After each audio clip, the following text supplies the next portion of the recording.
नमस्कार, स्वागत है आपका मेरे YouTube चैनल हिंदी विद नीलम। तो बच्चों, कल मैंने आपको तत्पुरुष समास के विषय में बताया था और तत्पुरुष समास की मैंने आपको भेद बताई थी। तो आइए देखते हैं। सबसे पहले तत्पुरुष समास का भेद है कर्म तत्पुरुष। नंबर 1, कर्म तत्पुरुष। कर्म तत्पुरुष की परिभाषा देखिए। जिस समास के पूर्व पद में कर्म कारक विभक्ति का लोप होता है।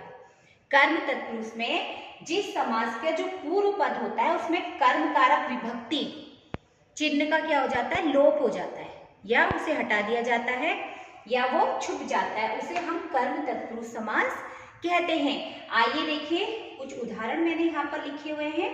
समस्त पद है जेब कतरा, और जब हम इस समस्त पद का विग्रह करते हैं तो विग्रह होगा जेब को कतरने वाला। ठीक है। अब जब जेब को कतरने वाला यह विग्रह है, अगर हम इसमें से को क्या है, इसमें को है विभक्ति चिन्ह किसका, कर्म का, कर्म कारक का। कर्म कारक का, कर्म तत्पुरुष का विभक्ति चिन्ह क्या है, को। कारक चिन्ह क्या है, को। ठीक है। तो इसका क्या हो जाता है, परिभाषा में दिया है पूर्व पद में कर्म कारक का विभक्ति चिन्ह को हम का लोप कर देते हैं, लोप हो जाता है। तो इसका लोप होने से ये क्या बन जाएगा, जेब कतरा।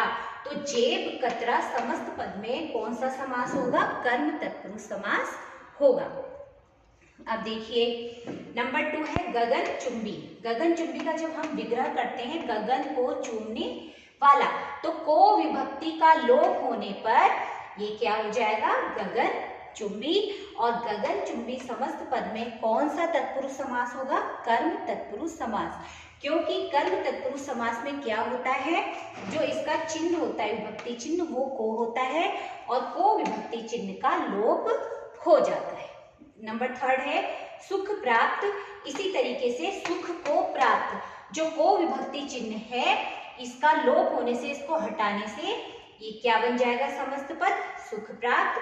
तो सुख प्राप्त में कौन सा समास होगा, कर्म तत्पुरुष समास। तो ये आपके समझ में आया।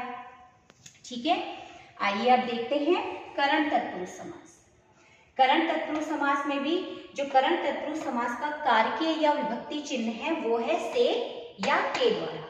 इसमें करण कारक के विभक्ति चिन्ह का लोप हो जाता है। इसमें भी समस्त पद देखिए, प्रेमाकुल, प्रेम से आकुल।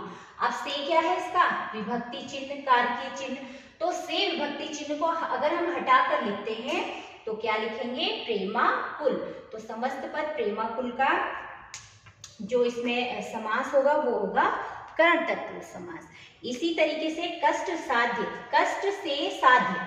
ठीक है। तो इसमें क्या होगा, विभक्ति चिन्ह से का लोप होने से क्या बन जाएगा, कष्ट साध्य। रेखा अंकित, रेखांकित, रेखा से अंकित, से विभक्ति चिन्ह का लोप होने से यह रेखांकित कौन सा समास होगा, करण तत्पुरुष समास। तो आज हमने सीखे कर्म तत्पुरुष समास और करण तत्पुरुष समास।